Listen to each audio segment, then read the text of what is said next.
This is what if Naruto was neglected. Let's begin. Leaving the asylum with a lot of questions racking her mind, Ino strolled into town, ignoring the various catcalls and greetings she received on a daily basis. Her brain was working overtime trying to make sense of things. She knew Mito's brother had gotten locked up years ago, but why was he in the asylum? Her one and only crush from all those years ago was now in a madhouse, and he seemed to be the worst patient there. Her childhood crush of course died off over the years, but it was just a strange concept to her for some reason. She thought about all the names written on his form. All of them very good psychologists, and they were unable to help this one patient. Her dad and Ibiki were the two most prominent names on there, of course, as her father was a genius who she has never seen fail, and Ibiki because he wasn't even a psychologist. Why have a decorated interrogator with no knowledge of the subject try his hand at helping a patient that her father couldn't help? Same case with Anko, she was far from a caring person, which is what they needed. It didn't make sense, it was like they were trying to subdue him into sanity or something. With a goal in mind, she vowed to get answers from her father later on tonight when she went over for dinner. On her stroll through town, she heard her name being called from a distance. Standing at the door of a cafe was the very pregnant Sakura. "Hey! Ino! Over here!" Changing her direction, she walked over and greeted her. "Hey, what are you doing out and about?" she asked her, jogging in. "I'm just having tea with Tintin," she said as they entered the cafe and joined the girl with two buns in her hair. "Hey Ino," Tintin said with a wave as she stirred her cup of coffee around with intense focus. "Hi Tintin, it's been a while," she said with a sigh. "That's for sure," Sakura added with a smile. Ino looked at the girl's stomach in astonishment. "Wow, you're getting so big," she said with a smile. "How many months are you?" Sakura smiled at her, taking it as a compliment. 6 months already. I can just feel her kicking me all day and night," she said, rubbing her stomach. Ino smiled at her, rubbing it as well. "I am not looking forward to that," Tintin said with a chuckle. Sakura glanced over to her. You and Niji already planning?" she mocked her. Tintin's eyes shot open with urgency. What? "No. We're Dash." "No," muttered out urgently. Ino and Sakura shared a laugh at her misfortune as she blushed in embarrassment. Tintin," Ino said within a sigh of relief.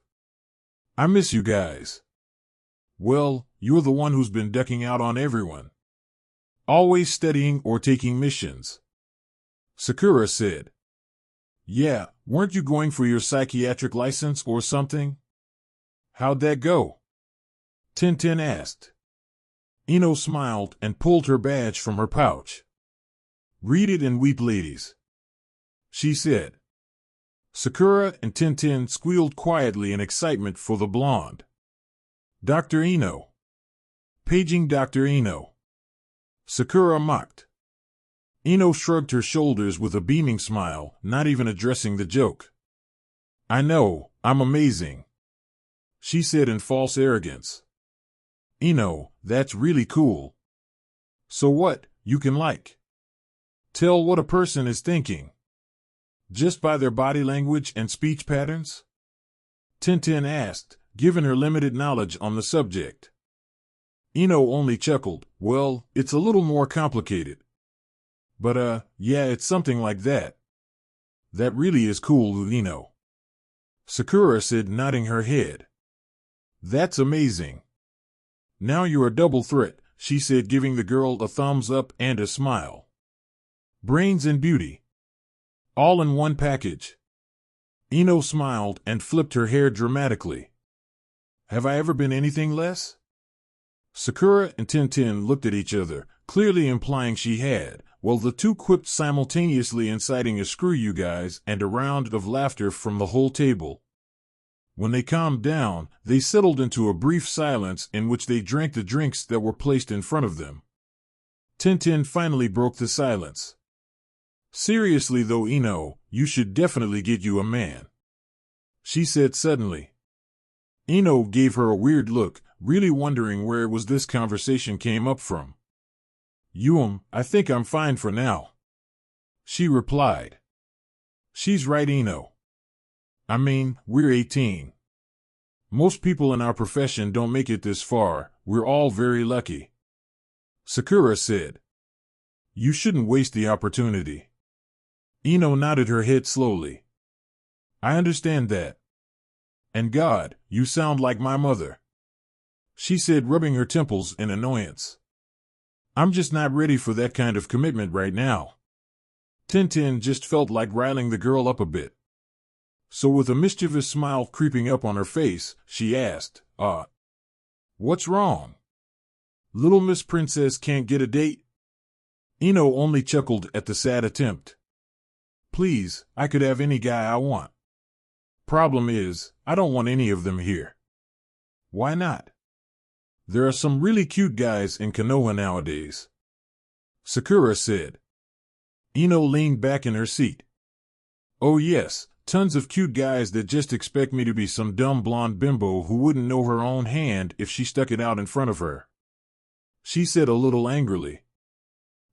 So they all think you're dumb? Tintin asked. Is that why you were doing the whole psychiatry thing? What? She exclaimed. No. I'm just saying. Every guy I meet tries to treat me like I'm nothing more than a pretty face who shouldn't be allowed to work in fear of damaging perfection. Actual words from the last guy I tried to date. Well, that just seems like he was trying to be nice, Sakura said in sympathy. Ino snorted. No. Because then he said, if you were my wife, you would never go out into the field again. Pretty girls like you don't last too long out there anyways, she said, mocking a deep man voice as best she could. Oh, yeah. That's a jerk, Tintin said. Konoha has a lot of guys like that, but we've also got guys that are genuinely sweet. MHM, Sakura said in joy. And I've got the best one, she said, thinking about Menma while Tintin and Ino made fake puking gestures while her eyes were closed, and laughed about it when she opened them, wondering what happened. Okay, Sakura, Tintin said. We get it, you've got the Prince of Konoha.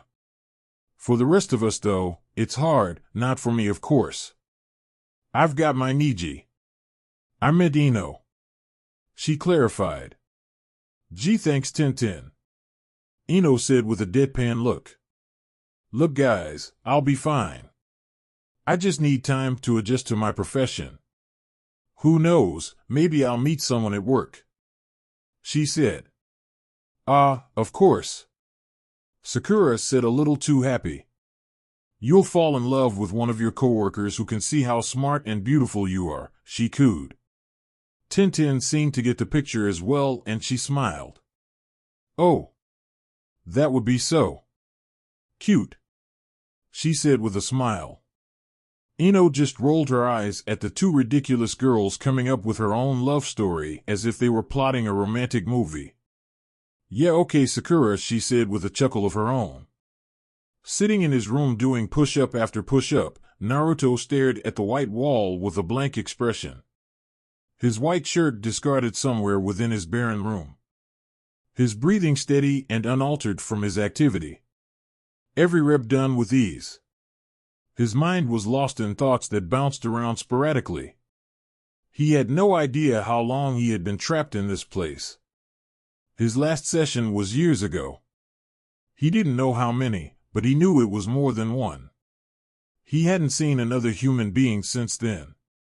The most he got was when a guard came by and pushed his tray of food through the slot at the bottom of the door. Other than that, isolation was his life. The walls of white that surrounded him had driven him crazy long ago. He had tried all he could to escape this place, but it was impossible with him being inside his room every hour of every day. His last session was his last chance to escape, and he tried to get the help of Dr. Yeager, but the man was too weak-minded for him to manipulate. He pushed too hard too fast and lost him. That was his last chance, and he regretted his urgency. Naruto was certain at this point that he would die in this room. He would die as he lived, alone. The world was truly intent on screwing him over until the very end. His whole life had been the setup, and this isolation was the punchline. The bitter, cruel punchline. A punchline that he would fight till the very end. He wasn't ready to die just yet. He had things to do. Ending his workout routine, he laid on his mat and stared at his ceiling. A task he's done so many times it was unbearable. When you're alone all the time, you learn a lot about yourself and what you want to do. 2 years left Naruto enough time to know exactly what he wanted. He didn't want to make it out of there so that he could rejoin his family. No, he was too far gone for that. He didn't want revenge on the people that put him in there. That was too unnecessary of a task. Why dwell on the tools of your enemy? It wasn't the Uchiha clan or the council that was to blame for his suffering. It wasn't his father or Orochimaru, it was life in general. Life was laughing at him, so he would return the favor and laugh at all of life and the people who enjoyed it. Whomever happened to be in his path, he would cut down to do so. Whether it be his old friends or family, it wouldn't matter. He had a goal, a mission. No longer was he a soldier of the Leaf Village. Or a shinobi even. Naruto Namikaze was an agent of chaos, and he would get them to see that the world they are living in is nothing but an illusion. Everyone was quick to demonize him when he was at his worst, so he would see how they reacted when they were at theirs. All he needed was a way out. Patience was key in this situation. Patience and luck, and he had time to spare. Sitting at the dinner table, Ino twiddled her chopsticks around the plate her mother, Kiori, had prepared for her. Her father sat on the other side listening to her mother talk of some event that happened to her today while working the flower shop. Inoichi himself was far from interested but listened to his wife regardless. As a husband, it was his duty. Ino was still lost in the thought of her first true session that was set to take place tomorrow morning. It was nerve-wracking to think about. What if she failed? What if she wasn't able to help him? Would that make her a failure? If her own father couldn't even do it, could she just rationalize that he was just unsalvageable and just be done with it? God, she was already coming up with excuses for why she failed. That wasn't a good sign. No, she would attack this task just as she had the previous week, with courage and professionality. Still, it couldn't have been a worse person. Naruto Namikaze had been the first and only person Ino has had a genuine crush on. Sure, she fawned over Sasuke in the past when he was the guy every girl wanted, but that was just her younger self's attempt at maintaining popularity. When she was younger, she was all about presentation. Because the way you presented yourself meant absolutely everything in the social world. Standing out meant being different, and being different got you laughed at. It was a simple formula that is understood by even children. Ino knew it better than anyone, and she knew how to manipulate it to suit her best. That was why she was good friends with Mito. Because Mito and Menma were outside of such a formula. Their village-wide popularity transferred to the classrooms and playgrounds without them doing anything. They were loved, and if you were friends with one of them, then you were loved. That's what her reasoning was when she was younger, but in truth, it was the boy she had seen and fallen in love with years before she even met the two. Fallen in love used loosely, of course, as she was only 5. 5 years old, and she witnessed this 9-year-old genin boy rescuing her cat that was stuck in a tree. Cliché, of course, but to her 5-year-old self, it was the most amazing thing she had seen. She didn't even ask him to. When she ran to find help, she returned to see him walking up the tree with no hands. Which was a big thing for her at the time. He brought the cat down and petted a few times before setting it free. Just a random act of kindness. The cat ran back to her, rubbing its body on her leg, but she watched that 9-year-old boy walk away until she could no longer see him. Thinking about how cool he looked, and how nice he must have been to just randomly save a cat. At that moment, her crush sprang to life even though she had never spoken to him. She would, however, see him walking around the village when she went out with her mom. He never noticed her though, of course, as he wasn't interested in 5-year-olds. Meeting him at her 10th birthday party was the best day of her life. The thought of how ridiculous the start of her first crush came about always made her smile. It was a sign of pure innocence on her part, and it made her realize how much things have changed. Now girls, including herself, fell in love with a guy who could do something for them. It was a sad truth, but a truth nonetheless. Saving her cat from a tree wouldn't be enough this time around. Sometimes she wished it was. "Ino dear," Kiori said, getting her attention. "Are you all right? Do you not like the food?" Ino shook her head to focus back into the conversation. No, Mom. I was just thinking is all," she said, taking a bite to reassure her. "You okay?" Inoichi asked, noticing how spaced out she seemed. She nodded her head vigorously. I was just thinking," she repeated. Her mother got a mischievous smile. "Ooh, was it about a boy?" she said in amusement. Ino rolled her eyes. "No, Ka-san," she said. "What boy?" Inoichi asked, comically aggressive. "There is no boy, San. Your wife is just drunk," she said with a chuckle as her mother just mocked her laugh and took another sip of her wine. "2 glasses, I've only had 2, she said with a grin. Inoichi just chuckled at the woman before looking back to Ino.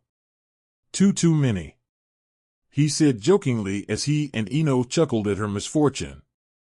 She just hummed a song over their laughter before heading back to the kitchen to fetch the dessert.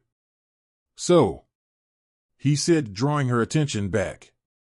"Will there ever be a boy?" he asked, hopefully. Ino raised an eyebrow at that. Why?" she asked timidly. Inoichi shrugged his shoulders, shoveling another piece of food into his mouth. "I don't know. I mean, you don't want to wait too long, you know," he said. "San," she said timidly. "Are you saying I need a boyfriend?" she asked him cautiously. No, of course not," he said quickly so that she didn't get the wrong idea. "No, I'm not saying you need one. I'm just saying, if you wait too long, it may be too late." "God, I'm getting this talk from you too," she asked in exasperation. At that moment, her mother walked back in with the dessert in her hands. "San, I'd really rather work on establishing myself and my profession first before I think about all of that." Oh, Ino's mother butted in. "Are you guys talking about your new patient?" she asked. Fuck, Ino thought. She was hoping to wait till a bit later before she told her dad. She told her mom earlier that day. Inoichi was curious now. "New patient?" he asked. "Geez, what is that? 3 now?" he asked her. Ino nodded with a smile, hoping he didn't ask more questions. Against her as always, he pressed on. "Wow, you'll break records working like that." Then the inevitable. "Who is it?" Ino paused. She was unsure of how her father would feel about her taking on a case that was clearly dangerous. She was timid because she hadn't told her mother the name either. She could always lie, but with his connections within the asylum, it would probably get back around to him anyways. Figuring she had nothing to lose from it, she spit it out. "It's Damn it," she paused. She could see the worry rise up on his face. "It's Naruto Namikaze." The room fell completely silent. So silent you could probably hear someone blink in the other room. Inoichi was just staring at Ino, his face set in a completely stoic expression.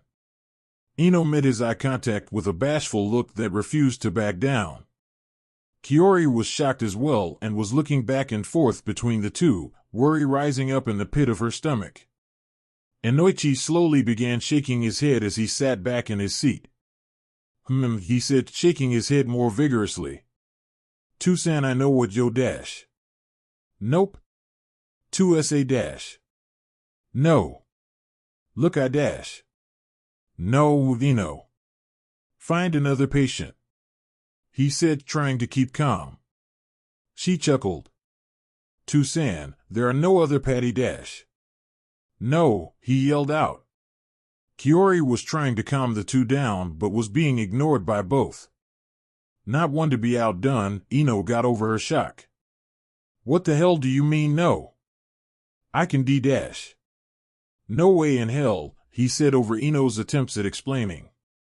I can handle this, she yelled out, standing to her feet and leaning on the table in anger. Inoichi got to his feet as well. You don't know what the hell you're doing. Yes, I do. I'm a licensed doctor, she yelled. No, Ino. You're not doing it, he yelled out. Yes. I am, she yelled back. I said no. This one stopped them in their tracks. The entire room retreated into silence again. They had never seen him so angry before. Inoichi plopped back down into his chair and rubbed his eyes, trying to calm down. Ino, he is not a regular patient. Okay, he is far from being someone you can handle. Tucson, I'm better than you T-dash. Ino, he yelled, hitting the table, making her fold back into her chair. Listen. To me, he said slowly so that she could understand. You don't know what he is. He is out of your league completely. He finished, letting the statement hang in the air for her to understand. Ino's arms were folded over her chest as she stared at the table, waiting for him to finish. When he didn't say anything further, she looked up to him with an annoyed expression. Can I talk now? She asked rhetorically. Inoichi didn't say anything, so she took it as a yes. Tucson, I am a grown woman. I am going to do this, because I know I can help him, she said slowly, nodding her head at him. Ino, he said solemnly. You're right, you are a grown woman, and I have no authority over you, but as your father, I am begging you, he said, on the verge of tears, shocking both his wife and daughter. Please, don't do this. Ino's heart was breaking bit by bit with each word he spoke. She couldn't describe it, but she just felt as though she just had to do this. It was a compelling feeling in her heart that told her if she didn't, she'd regret it for the rest of her life. So, even though it would break his heart right now, when she finally cured the Namikaze, he would see that she did the right thing. Tucson, I know you won't understand right now, but I have to do this. Inoichi sighed and rubbed the tears from his eyes.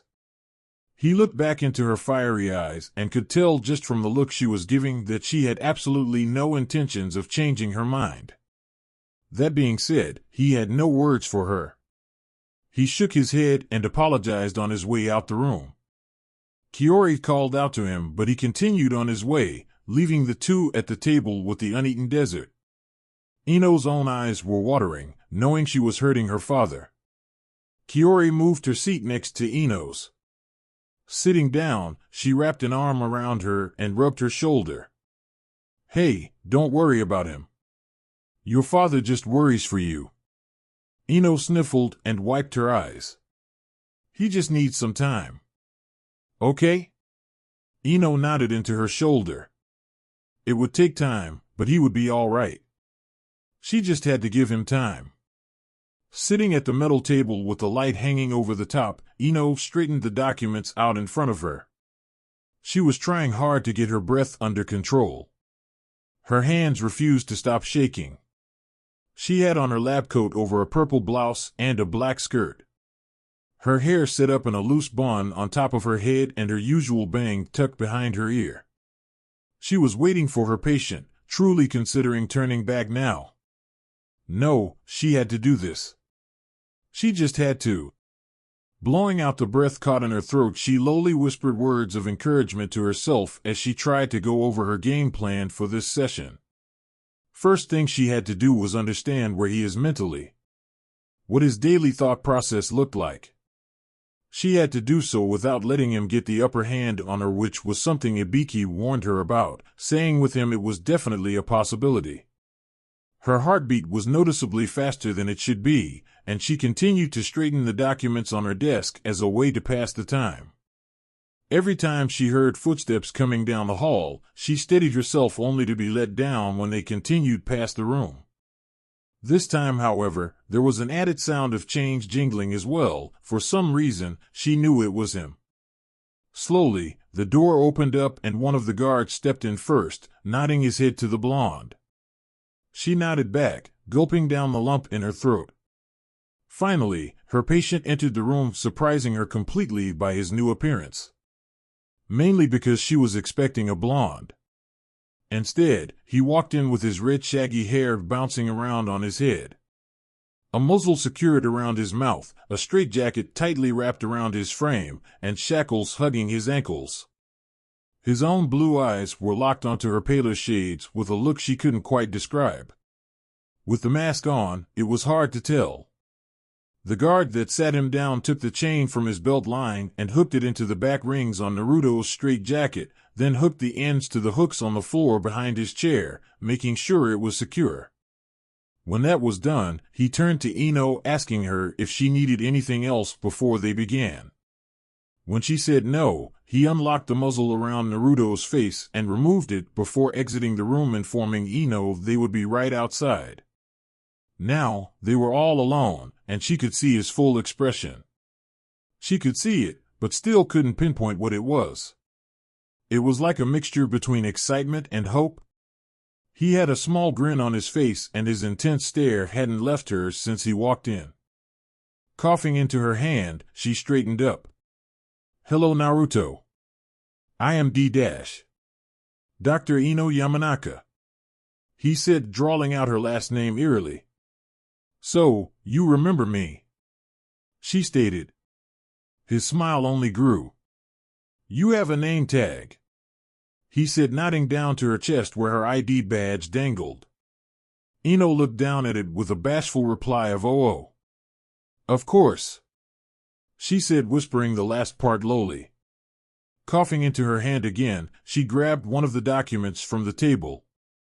"Okay, what we're gonna do?"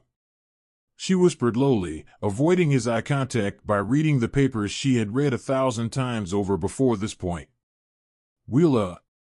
You're shaking," he teased, looking at the paper in her hand as it quivered and quacked in fear. Ino quickly gulped down the new lump that piled into her throat, whispering a sorry that he could barely hear. Naruto watched the woman fumble over herself and her words with excitement. This was definitely his chance. He could see it now. All he had to do was play his cards right. Better than he did with Dr. Jaeger. Just by watching her, he could tell she was completely underqualified. Ino tucked her hands under the table to keep them from his view. Coughing yet again, she finally found some courage. I will be handling your sessions from now on, and I want to do my best to help you," she said. Naruto gave her a look as if he were judging the sincerity in her statement. I understand a few doctors before me have tried before." "Oh yes, they have," he said, nodding his head. "So, what makes you so different besides your pretty face?" he asked, flashing his cheeky grin.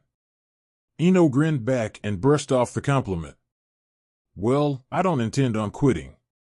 Naruto chuckled. "Persistence is your angle," he stated, nodding his own head as if approving. "Well, I probably guess they didn't plan on quitting either."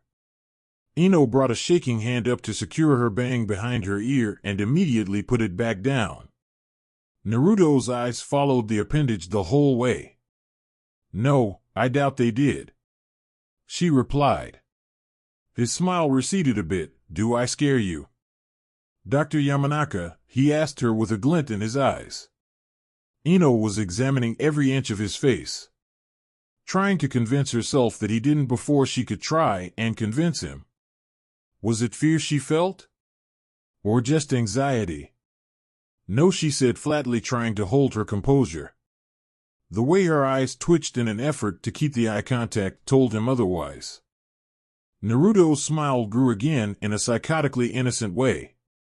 Good. He quipped. I don't want you to be afraid of me. I get enough of that around here. Step 1 of his plan, emotional manipulation. Ino was interested in that. This was her window to pry. People are afraid of you, she asked as if she didn't already know. In other words, she bit hard. Naruto's smile fell into an expression that rested somewhere between reminiscent and sad, then layered it with an obviously fake attempt at a half smile. They've always been afraid of me, he said, zoning off. Is there a reason they should be? Ino asked. Naruto looked at her curiously. Well, I'm a bad person. People are usually afraid of the bad guy. Ino had no words. That was as true a statement as it could be. People are afraid of the bad guys. From his rap sheet, he was the worst of the worst, but she had to play the part to gain his trust. I don't think you're a bad guy. Naruto just stared at her, no smile, no emotion whatsoever. Then, he chuckled. Yeah, I doubt that. He said. I'm serious. You may have done some bad things in the past, but that doesn't make you a bad person. Well then. What makes one a bad person? He asked her, putting dramatic influence on bad person. Ino tucked her bang back before it fell loose again. This time her hand was steady, which Naruto noticed. Well, she began. A bad person is someone who... She stopped to think about it.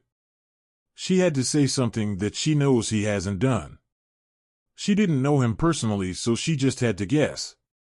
Someone who does bad things, and doesn't feel bad about doing those bad things. Naruto just stared at her, clearly not agreeing. He then leaned forward until the chain caught him. Dr. Yamanaka, you're a shinobi, right? He asked her suddenly. So this is what her father's notes meant by his tendency to jump around topics. She nodded her head. If I were to guess your rank, I'd say ANBU? She was a bit flattered by that, but shook her head. No, I only made it to Jonin, she said. He nodded his head. Well, even so. As a Jonin, I assume you've spent time in the field. He stated his question. She nodded in response. And in this time in the field, I am willing to bet you have taken more than a few lives, he said. She paused, now seeing where he was going with this. Why, yes, I have. So, do you? He asked her suddenly. She gave him a look that said she didn't understand the question. Do you feel bad about taking those lives? She scratched her eyebrow and thought. No, she said. No, I don't. He gave her a confused look. Then that would make you a bad person as well, he asked her. Ino sighed, thinking about her answer. Well, no. Not necessarily, she replied. But, you did something bad, and you don't feel bad about it, he said, looking at her as if she were an unfinished puzzle. Well, those people I killed, they were bad people, she said in haste. Bad how? She again smoothed her pesky bang back before it fell again. They would have killed my friends if they had the chance, she said. But, they were shinobi as well, right? He asked. She nodded her head. Soldiers, following orders, are considered bad people as well then? Then boy, do I got news for you, he said, flashing her that cheeky grin. What would you consider a bad person? She asked him suddenly. He stopped to think about it. What do I consider a bad person? He leaned back and stared up at the light as if it had the answer written on it. Well, that's a bit of a tough one. You see, I personally believe that there are certain levels to the bad guy spectrum, he said, again accenting those two words. There is bad. There is corrupt. And then there is evil. he said, letting that ring for a moment. These bad individuals will inflict pain upon others and will know that what they are doing is wrong. Right?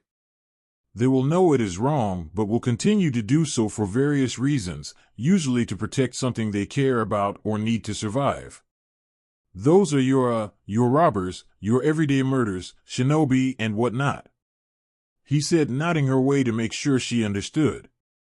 So, you believe shinobi are bad people? She asked him. Oh, the worst of the bad. They are someone's evil, which I will get to in a moment, he said.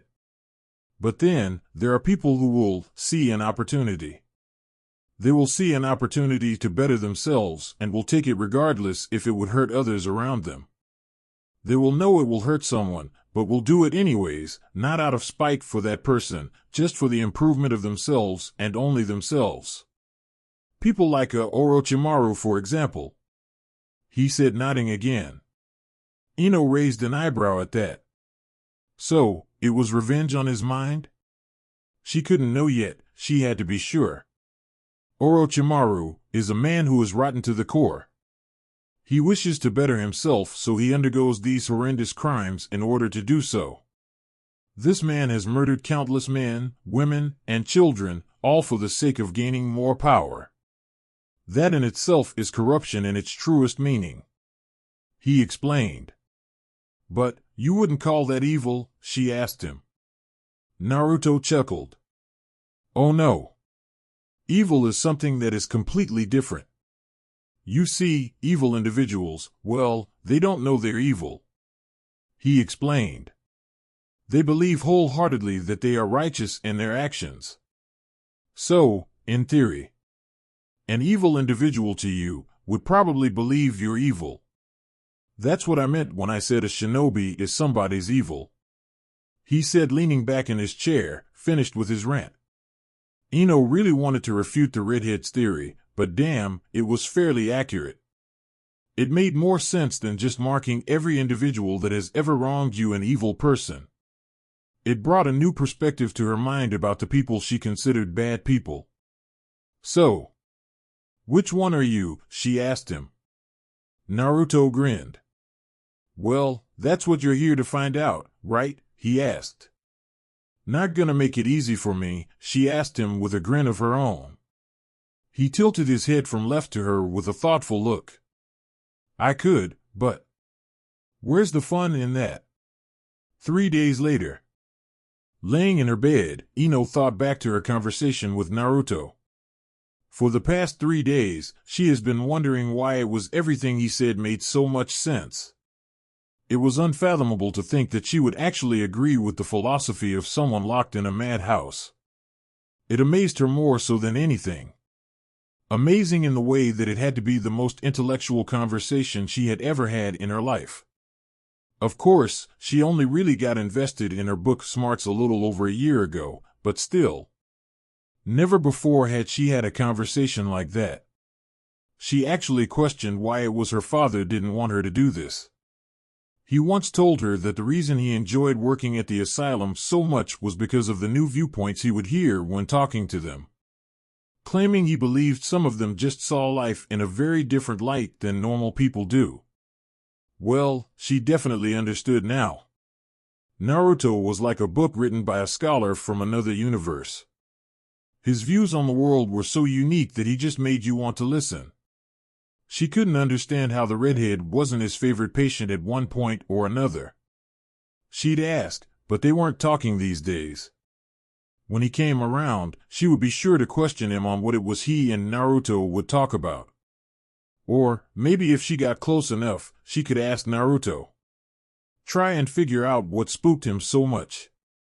Ino simply thought her father's fear for her working with him derived solely from the suicide of Dr. Jaeger. Ino couldn't accept that. It was too outrageous to be true. She knew Dr. Jaeger had done it after a few conversations with Naruto, but for a man as level-headed as he was, she doubted the redhead himself was responsible for pushing him over the edge. There had to be something else going on in his life that pushed him to the edge of that abyss. Some people are just great at hiding their true feelings. With him being a veteran psychologist, Ino could guess he was better than most. Ino also knew Naruto was responsible for more than a few suicides within the prison, but she had to rationalize it logically. Those men were in a maximum security prison, possibly for life, meaning they were most likely already at the end of their rope. Listening to the pessimistic views of Naruto would have been the most unfortunate thing for them at the time. He was very convincing, if nothing else. Checking the time, Ino sighed and stood to her feet. It was almost 6 o'clock, meaning she should start getting ready. Tonight she was set up for a blind date with a guy Tintin had met a few days back. Apparently he was a wealthy merchant's oldest son or something. Tintin was very vague on her description. She really didn't want to go out tonight since she had just gotten back from a mission that afternoon and she had her second session with Naruto in the morning. But Tintin insisted that she needed this, so she figured she'd give the guy a chance. After showering, she picked out a form-fitting black dress that had one strap on her right shoulder, and she picked out a pair of heels to match. She let her hair down for once and allowed her bang to cover her right eye. Then, she waited on her couch for the knock at her door. She waited, and waited, and waited until finally, 45 minutes late, there was a knock at her door. Standing up and sighing, she walked over, deciding to just ignore it. Opening the door, a fairly attractive yet skinny guy stood there, leaning against her door frame on his forearm, trying to look cool. He had shaggy brown hair that was casually pushed to the side and held there with a little bit of gel, black eyes that traveled her form in approval, and an unimpressive build that seemed as if he hadn't done a single push-up in years. His suit was nice though. Ino stared at him unimpressed as he pulled a rose from behind his back. "You must be Ino," he said with a smile. "My name is Hidori." Ino raised an eyebrow at him as she took the rose. "Thanks," she said. Holding it up, she noticed it was one of the free roses from her mother's shop that was set there for the kids to take for their mothers and whatnot. It wasn't even real. "I'll just go put this in water real quick," she said, stepping back inside. He nodded at her and she shut the door. Leaning against it, she looked up to her ceiling, cursing Tintin out in her mind. She threw the rose in the trash can a few feet away and opened the door again. Stepping out, Hidori was still smiling at her. He held his arm out for her to grab onto his forearm. She turned around and locked her door before begrudgingly grabbing onto his outstretched appendage. Sitting at a table within the White Dragon, the most expensive restaurant in Konoha, Ino stared at Hidori as he tried to explain to the waitress that he wanted a different kind of wine that they just didn't have. "I am sorry, sir, this is our most expensive," she said, holding it out to him. "Are you serious? Wow, I thought Konoha was a little more classy than this," he said under his breath, insulting both the waitress and Ino. The waitress looked over at Ino, visually asking her if she was serious. Ino just sighed and shrugged her shoulders. "Well, you gonna stand there or pour it?" he asked her rudely. She just smiled and poured their glasses. When she walked away, Ino took a sip of the wine. Hidori looked at her apologetically as if he expected her to be offended by the taste. "I'm so sorry. Tintin told me this place was the best," he explained. Ino just raised her eyebrows. "It's better than anything I've ever had," she said, taking another sip of the wine. He chuckled as if it were a joke. "Are you serious? Oh wow, that's sad." Ino just shrugged her shoulders. "Fine dining isn't a luxury most shinobi villages have," she informed him. "Oh, I'd beg to differ," he said, smelling his glass of wine. "Kumo has this amazing restaurant called the Mountaintop and, God, that place has the best scenery and high-class wine." Again, he whispered under his breath, "Not this shit." Ino was beyond annoyed at this point. "That sounds lovely," she remarked with a fake smile. "Oh, it was. I'll take you someday." Maybe for our honeymoon, he said slyly with a chuckle as he looked around for the waitress, missing the death glare she sent his way. Hello. Excuse me, he yelled to the waitress that sat them who was currently serving another table. Her smile dropped when she saw who called him. She's helping someone, Ino informed him as if he were blind. Hidori just shrugged his shoulders. Don't worry about it. We're VIP. Hey. Yeah, we'd like to order. Ino was on the verge of kicking the shit out of this pretentious prick. Her hunger at that moment just so happened to outweigh her irritation, lucky for him. The waitress came up with a stoic expression. May I take your order? She asked, pulling out her notepad. Well, I mean if you're not too busy, he said sarcastically, holding up the menu. The waitress rolled her eyes when he was no longer looking. Okay, well I'll have the shrimp platter, hopefully that's edible, he joked. Ino sighed in frustration again, pulling up her menu ready to order. She ordered a plate of sushi and ignored the look of surprise from Hidori. Wow, that's impressive, he said as the waitress walked away. What? Ordering normally? She asked. He smiled. Nah, most girls that look like you don't really eat that much, he remarked. She mocked his smile with her own. Yeah. Impressive.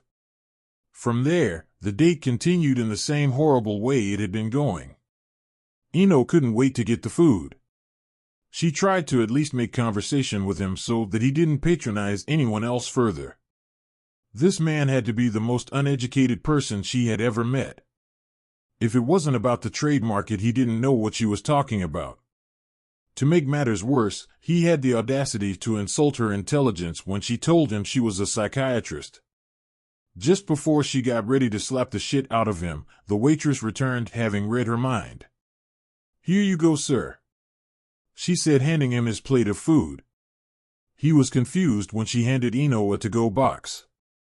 I took the liberty of packing your stuff, ma'am, she said with a wink. Hidori gave the girl a confused look until Ino stood up. You are a lifesaver, she said, pulling out a big tip for the girl. Thank you so much, she said, hugging her. Hidori was so confused when Ino walked around the table and slapped him in the side of the head hard enough to jerk his head to the side. Ah! What the hell? He yelled out as she walked away. Goddamn, you bitch, he said under his breath. Another hand jerked his hand the other way. Ah! The waitress looked at him daringly. What the hell is wrong with you? Where is the owner? He yelled out, getting to his feet, trying to threaten her. Soon, a big man in a business suit walked out of the back room to deal with the commotion he heard. Hidori gave the waitress an angry look that promised her she was going to get fired. She only smirked at him until she heard the man call out. What is going on out here? He demanded, walking over to the table. Then, she began dramatically crying. Daddy! He hit me, she yelled out, pointing at him. Hidori began pleading his case, yelling to the surrounding customers who witnessed what happened. To his horror, they sided with the waitress, making up a ridiculous story that did not happen. Ino watched from the door with a smile before heading home. Thankful they get an amazingly convenient waitress. Again, sitting at the metal table, Ino waited for the guard to finish securing Naruto to his seat. When he finished, he removed the muzzle from around his mouth before shutting the door, leaving the two to their second session. Ino smiled softly at him. She was still a little uncomfortable, but at the very least she wasn't as nervous. Naruto was smiling at her in a fake expression of surprise. You came back, he quipped, with the idea to show her that he was unsure she would. Ino raised an eyebrow. I told you I would. Did he really think she wouldn't? Oh yes, but many people have told me that. Ino nodded. I'm sure. But, I meant it. He smiled at her as she began flipping through her notepad. So, what's on the agenda today? he asked her. Just a few questions. Ino answered, reading a few lines. It was time for her to get a gauge on how this apparent psychosis affected him physically. How are your dreams? Deep, dark, and viciously intoxicating. He answered instantly. She gave him a confused expression. Would you care to elaborate? Naruto sighed and looked up at the ceiling. Well, there's not much to say. It's pretty self-explanatory, he said. They are darker than most people would prefer, a little more nightmarish if you could see that. So, nightmares? She asked him. Naruto chuckled. If you'd prefer that, then I suppose. He nodded. Ino nodded back, jotting a few notes down on the notepad. Do these nightmares have any specific pattern or theme? She asked. No, I can't say they do. She nodded again and wrote more down. Well, do you ever have happy dreams? She asked him. Naruto chuckled. Happy dreams? He asked, putting emphasis on happy as if it were the most ridiculous word he's ever heard. Is that an actual term? He asked her. What? Happiness? She asked. He nodded in confirmation. Well, of course it is. He smiled. You seem so sure of that. What is happiness for you then? Ino put her notepad down and tapped her pen on the desk in thought. Happiness is doing the things you like to do, with the people you enjoy being with. She said. I'm not sure I understand that. He admitted. Do you have an example? She thought over it. Well, now that she was forced to think about it, she realized she really didn't do anything anymore that brought her joy. Ever since she began her psychiatric studies, she pretty much fell off of the social life she was accustomed to when she was younger.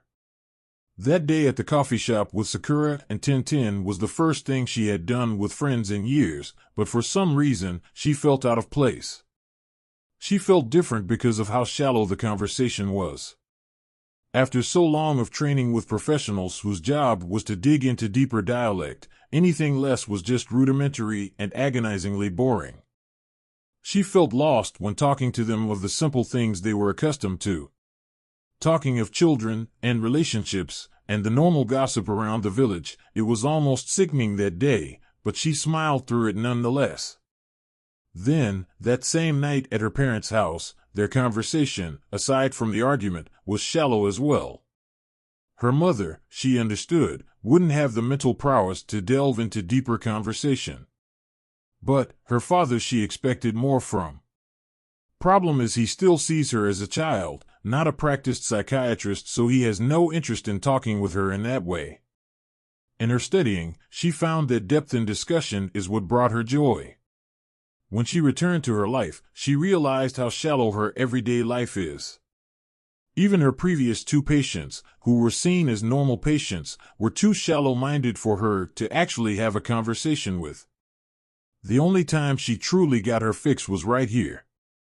She looked up at the redhead who smiled her way. They only just began their second session, and she realized he was the only person willing and able to bring about that feeling of happiness. She just realized how long she was taking to think over his question. She blinked away her thoughts.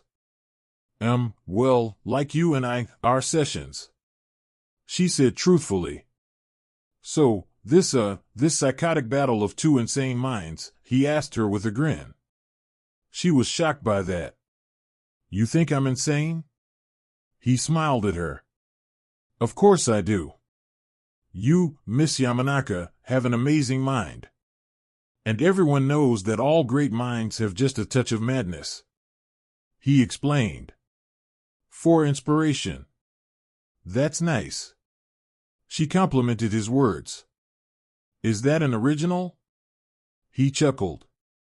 I wish. No, I read something similar before. Can't remember where. But it's true nonetheless. I suppose it's reasonable. She replied. Oh, it is. He said, wiggling in his seat. Miss Yamanaka? Ino looked at him in questioning. What would be your idea of a perfect world? He asked curiously. She was shocked by the sudden question and thought over her answer. A perfect world, she asked, giving herself more time. Naruto nodded. Well, a perfect world, in my opinion, would be a world with no wars, no fighting, no killing, just good people, I guess. She replied. He looked at her strangely. The last time you were here, we spoke about what makes one a bad person, and I'd like to think I gave you a new perspective on it. He said. But, I'm curious now. In this perfect world of yours, what makes one a good person? He asked.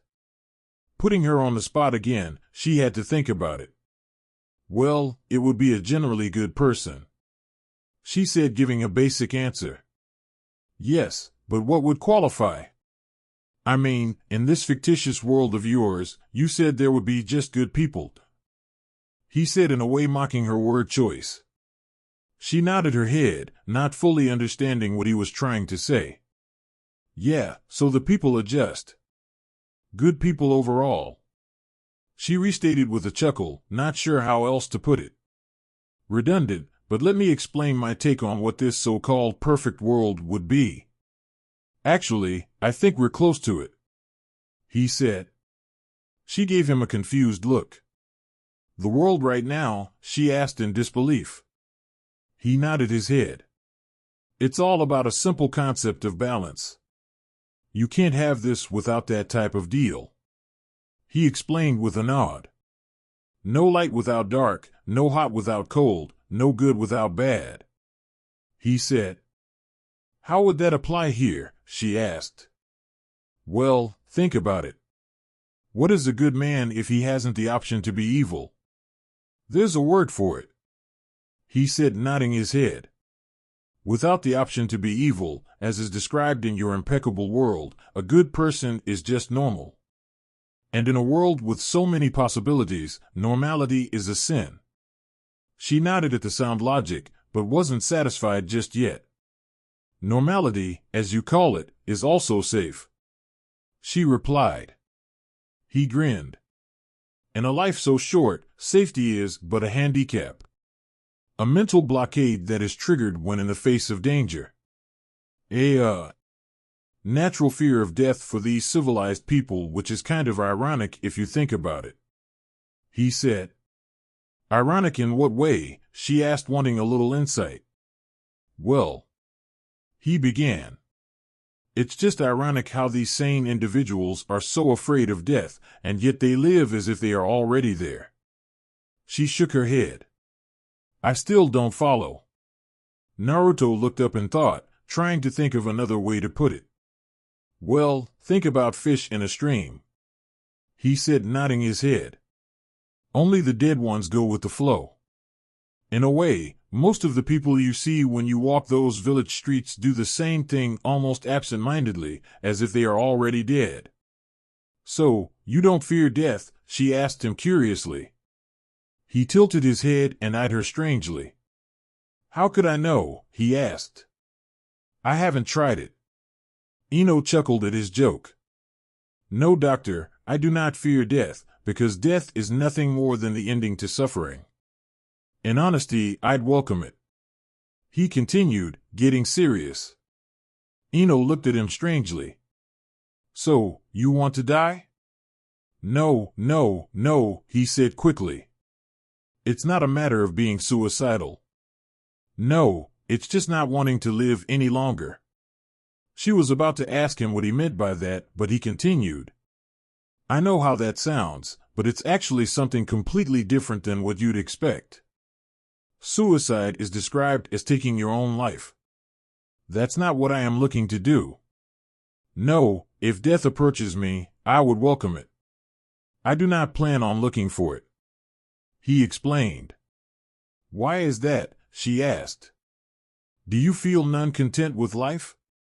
Naruto cringed at the question as if it slapped him in the face. Nu, you see. That, doctor, is the problem. He said.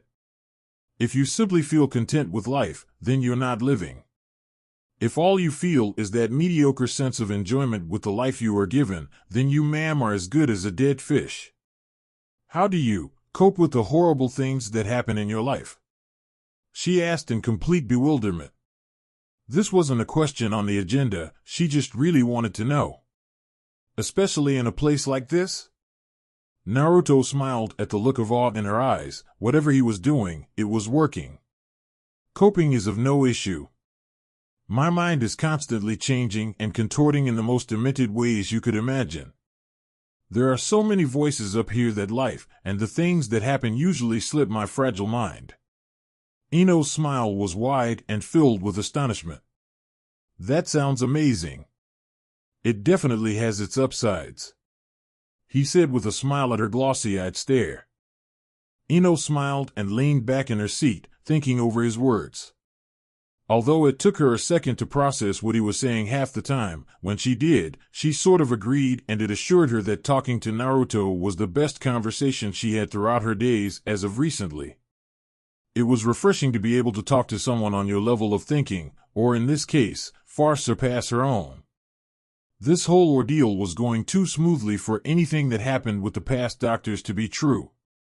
From what she was experiencing, Naruto was nothing more than a deep thinker. Yeah, he had a twisted view on society and some psychopathic tendencies, but he wasn't dangerous. Or maybe she just hadn't seen the worst in him yet. 2 months later. I don't know, Menma. It didn't really work out the last time, Minato said, leaning back in his Hokage seat, staring over at his son dressed in his street clothes. Come on, San. That was 2 years ago, he argued.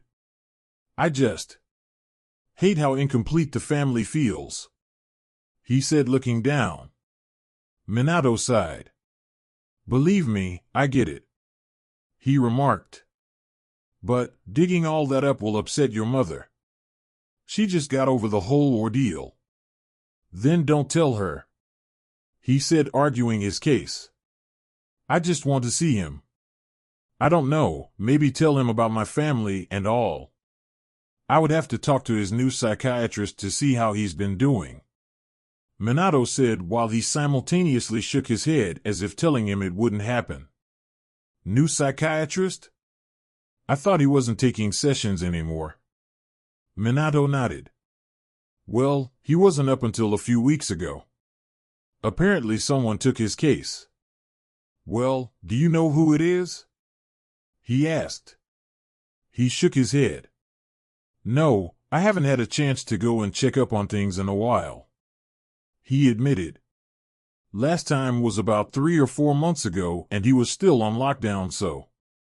Well, if you hear anything then just let me know, he said, turning to leave before Minato called him back. Hey, hang on. About that other thing, well, everyone seems to be on board. Shouldn't take more than another few months, he said, bringing a smile to the younger man's face. Menma chuckled as he walked closer to the door. Just make sure that paperwork is done by then, old man. Minato chuckled and shook his head, ignoring the statement. Going back to his work, he thought over just how that conversation began. Basically, Menma wanted to visit Naruto before his daughter was born just to speak with him one last time. For what reason, he didn't know. It was a sudden request that he doubted would go over well, and Noichi would entertain it worse for wear. Signing off on another document, there was a knock at his door, and an expression so downtrodden he called out, pushing the paper off to the side. Minato, hey. He called out to him lowly. Inoichi. Minato said, looking him up and down, noticing his disgruntled state. You look rough.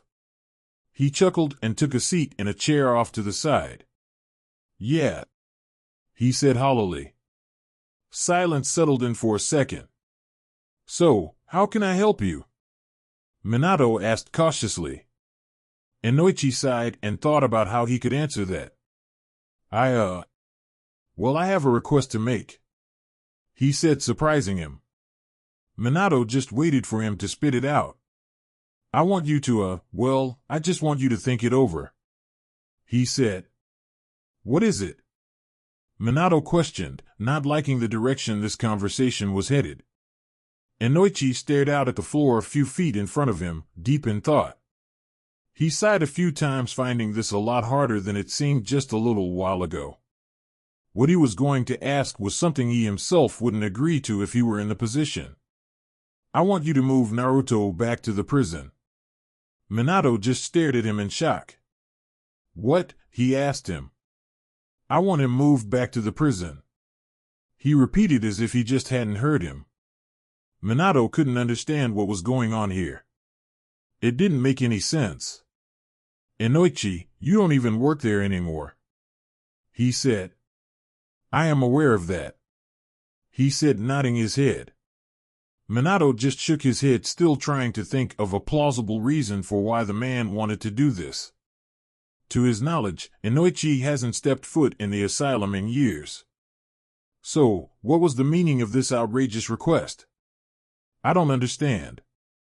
Minato, Inoichi said, still looking out into the middle distance. I have not asked you for much in our long friendship. Now, I am begging you, please. Minato shook his head at the desperate statement. Inoichi, you know I can't do that, he said, looking at him. Inoichi shook his head.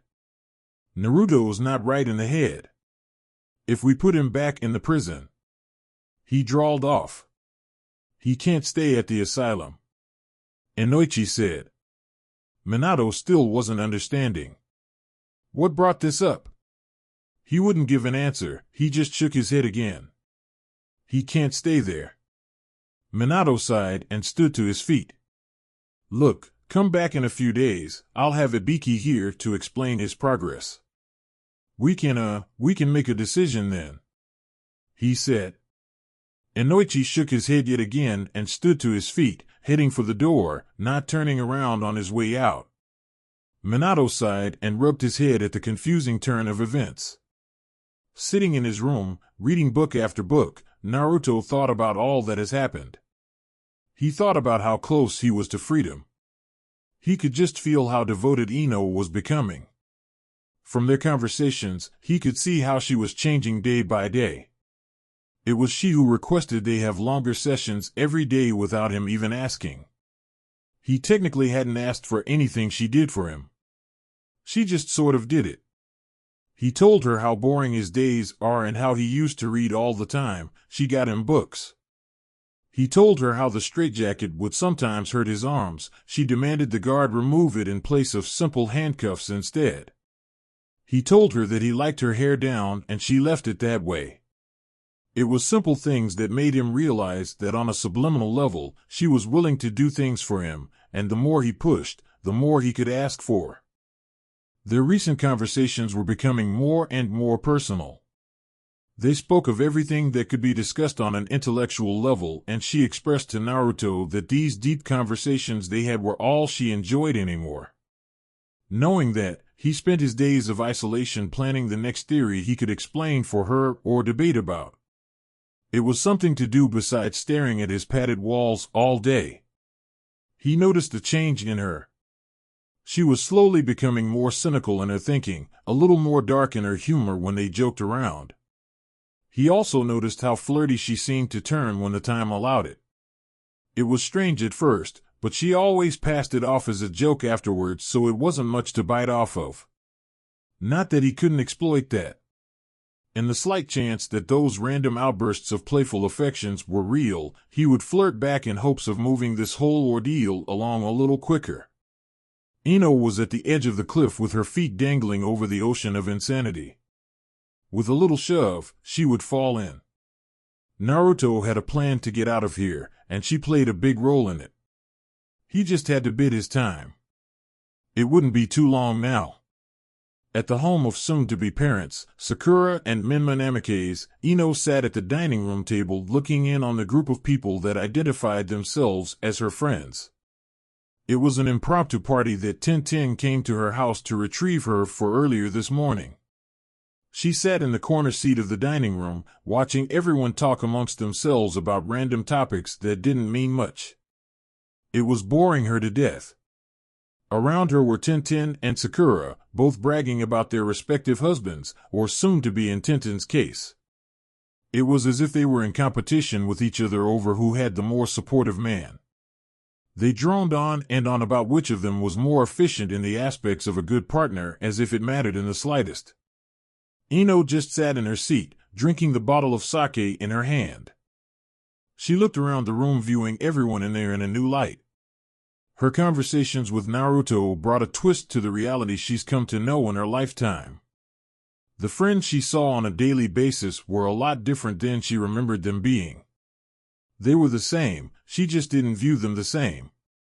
The ones she saw as confident and a little brash were now blind and idiotic. The shy or quiet ones were more aware of what life is. Regardless, they were all foolish in their ways of thinking and understanding. She honestly felt superior to everybody there, even the ones who could most likely kick her ass. In a mental battle before, no one could hold a candle to her, besides Shikamaru, mainly because of her family's special jutsu, but now it was much more than that. It was strange how much she could feel herself change in just 2 months with the help of her red-headed patient. She felt like a completely different person. A good one or a bad, she didn't know yet. She knew she was changing, though. As a psychiatrist, she was constantly keeping track of her own mental state as well, just out of habit. It was becoming so dark and twisted, and she knew it was. In a way, she felt like psychopathy was creeping up on her. She also knew the cause of it as well. Naruto was the root of her falling, but it was such an intoxicating feeling. It was like falling in love. A scary experience that she hoped had a happy ending. She was falling. Down. Down. Deep in a hole, wink asterisk, her mind was starting to go and she could feel it. Ino would have been alarmed had it not had such an enticing end point. Having the chance to think in the same way as Naruto was something she wanted. If that meant psychopathy, then she was up for it. Hopefully it didn't come to that. Waking from her thoughts, she noticed she was now sitting at the table by herself. Sakura and Tintin left to find their significant others, as did everyone else apparently. She spotted couple after couple smooched up together around the house. They all smiled and had their own little conversations, mocking her while she sat in her seat alone, wishing she had that. Who would she have that with? Everyone that liked her was a complete idiot or a conceited asshole. Everyone she liked was, well, she didn't really like anyone. To rephrase, she didn't really like anyone attainable for her. Ino wouldn't lie to herself. Naruto Namikaze had crept his way back into her heart with ease over their time together. It was like he never left. For the first time in a long time, she felt appreciated and needed. He spoke to her like she understood every word he said, even when sometimes she didn't. He treated her like she was better than these simple-minded, civilized people, even when she wasn't. He made her feel like she could be more than what she already is. How could she not fall for that? Sadly, that wasn't the type of crush she could run around telling her friends and parents about. She'd be taken off the case instantly.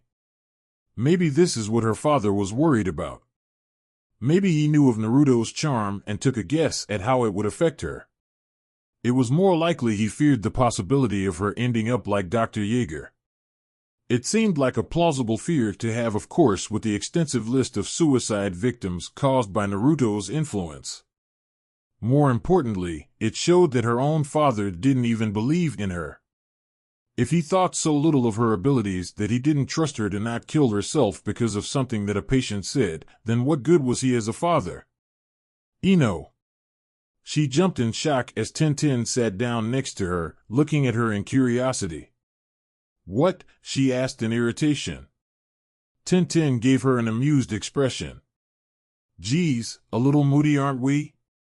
Ino mocked her smile and took another drink of her sake. Why are you all alone? With a sigh, she asked, is it bothering you? Well, yeah. A little. Tintin replied. Are you mad or something? Why would I be mad? She asked. Because you're all alone over here and everyone else has a man to give them love and attention, she said in a joking manner. Ino didn't take it that way. She chuckled. Oh yeah. I totally wish I had a dim-witted guy to make out with at a party filled with idiots.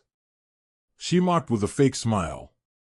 Tintin took that as Ino's version of a joke, but she decided to play along. Chuckling, she put a hand to her chest dramatically. Are you trying to call us idiots? No, honey. I did. She said in a demeaning way with the tone one would use when explaining to a child. Tintin's smile faded slightly, trying to decide if she were actually joking or not. Brushing it off, she switched up the topic. You're a meanie, she exclaimed in her childish voice. Hey, what happened with that guy I set you up with? Ino gave her an irritated look and then looked away, ignoring her question completely. Tintin was now truly feeling disrespected. Hello. Am I talking to myself? Ino sighed and brought the bottle back up to her mouth. Might as well be. She whispered into the bottle before taking another sip. Excuse me, she asked, truly not hearing what she said. Ino got tired of it as she was too drunk to continue listening to the girl's annoying voice. Downing the rest of the bottle, she exhaled and looked to the bun-haired girl. Look, Tintin. She began, slurring the words together. If I am being honest, I would much rather sit here in utter silence and complete isolation than to have to listen to your ridiculous rants about how great Niji is in everything he does. Tintin was about to argue, that's not WH-. Yes, it is. Ino said, rolling her eyes. That's all you ever talk about.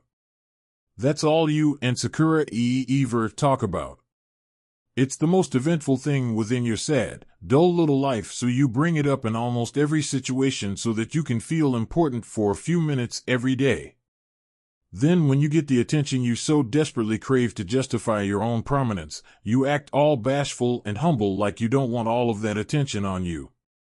It's really sad, Tintin, and I can guarantee you more than a few people have noticed, it's not just me. So, just save yourself some embarrassment and go back over there with your feminine man before he realizes he's gay and leaves you, or worse, slits his own throat in realization of how bitchy you actually are. Ino said, getting to her feet, planning on leaving, wobbling towards the door. Tintin remained in her spot with her mouth agape. She stared at Ino's retreating form, waiting for her to turn around and start laughing at that ridiculous joke. When she didn't, she got angry. Hey! Fuck you, she yelled out, getting the attention of the other guests. Ino sighed and turned to the girl. You're just a lonely bitch who can't find a boyfriend. What the hell gives you the right to talk down on anyone? Sakura, being a peacemaker, got to her feet as quickly as she could. Hey! She called out. What's going on? The two ignored her as they stared at each other. Tintin, I'm not talking down on you. I am making an observation. I don't blame you. You've lived your whole life believing in society's set standard of social acceptance, as have I. She admitted. But, unlike me, instead of standing out, you flew under the radar, not noticed in a negative or positive light. Now that you're older, you're starting to feel as though your younger years have all been a waste.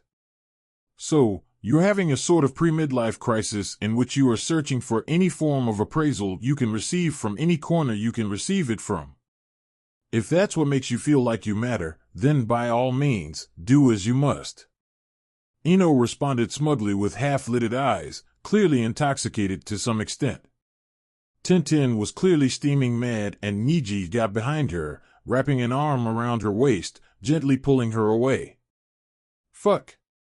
You lonely, psychotic, bitch, she said, kicking off a slew of curse words that poured out of her mouth as she was dragged out of the back door by Niji and a few of the other former famous rookies, including Ino's own teammates.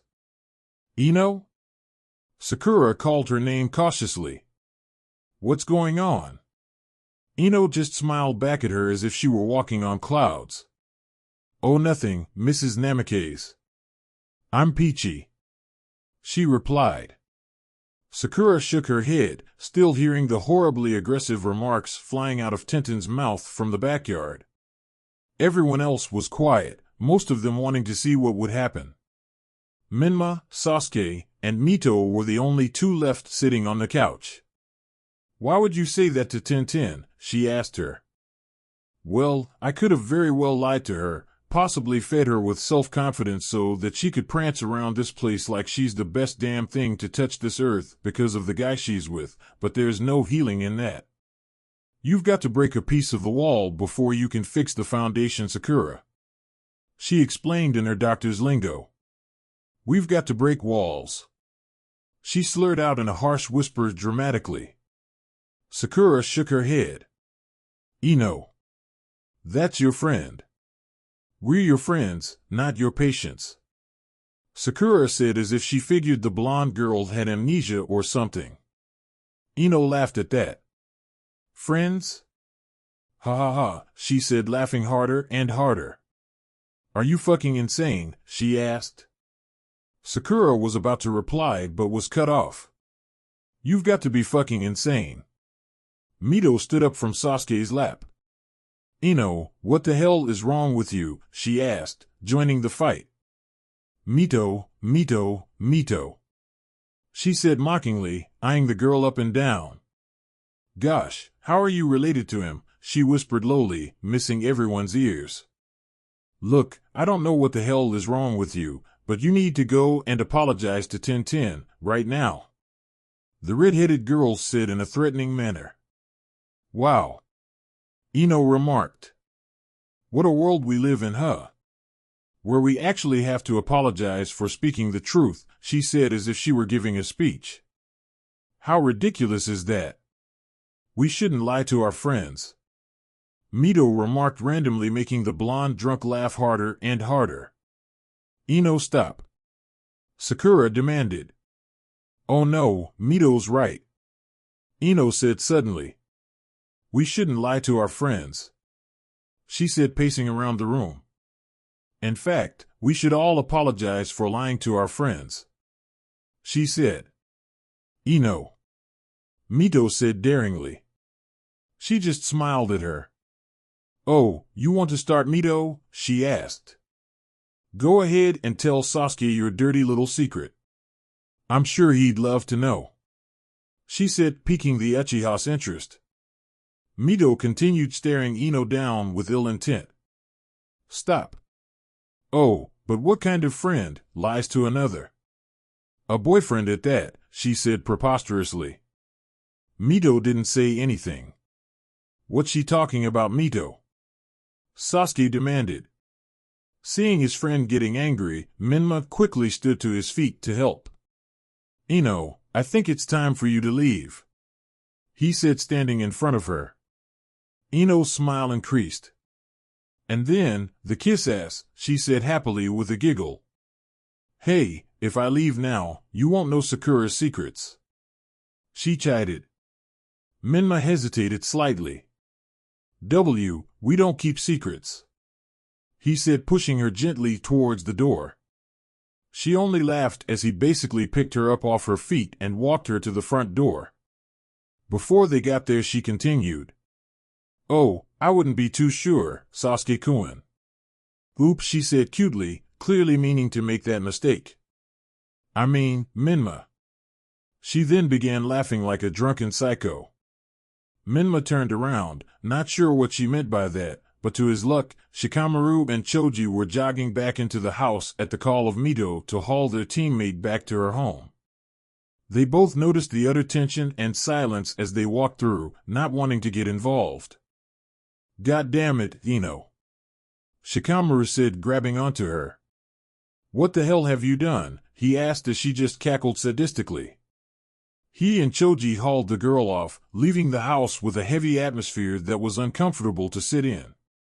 The group of friends who showed up for a relaxing day of being together now had more than a few elephants in the room to discuss, or ignore, depending on what they decided to do.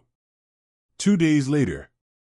Inoichi, I really don't understand your motive here, Minato said, leaning back in his chair with his hands on his head. Ibiki stood next to him waiting for an explanation as well. He had a hunch, but he wanted to be sure. Inoichi, still looking as bad as he did a few days ago, sighed and scratched his head. Look, I'm not gonna lie to you, he began. Ino is Naruto's new therapist, he said, shocking Minato. Your daughter? He asked. Yeah. Minato, I mean no disrespect, but your son is nothing but trouble. Ino can't handle someone like him, he said, fully explaining the situation with as much desperation as he could muster up. Minato understood now, and was about to reply until Ibiki jumped in. On the contrary, Inoichi, I don't think anyone else can, he said, tossing the vanilla folder from his hands onto Minato's desk. He continued talking as Minato read over it. Within the 2 months under Dr. Ino Yamanaka's care, Naruto Namikaze has shown incredible improvement. Statements from his guards report he has shown a significant decrease in aggression since he has been under her care. Dr. Yamanaka's reports show a periodical improvement in his behavior within his sessions as well. Removing him from that environment now would only cause him to fall back harder into that mental pit he was in when he arrived. Inoichi couldn't believe it. He hadn't seen his daughter since the night of their argument, but he had assumed that she'd be falling apart at this point. It's not that he had no faith in his daughter's abilities, it was just this particular patient. He couldn't last 2 months with the psycho, and now he's learning of Ino's strange effect on him?